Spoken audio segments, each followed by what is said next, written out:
sayon ang hikalimtan ka.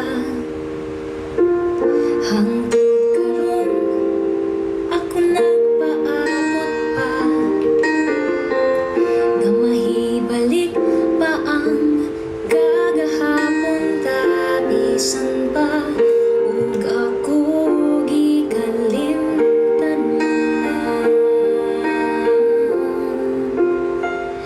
Bisan pa ug may lain ka na karon, ikaw lang gihapon ang higugmaon.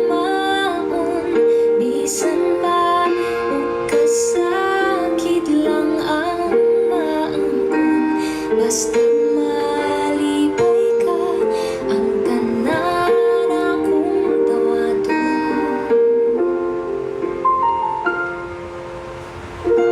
Nakita ko karon ang kahimtang mo, lahi ra gyud sa ako ba ang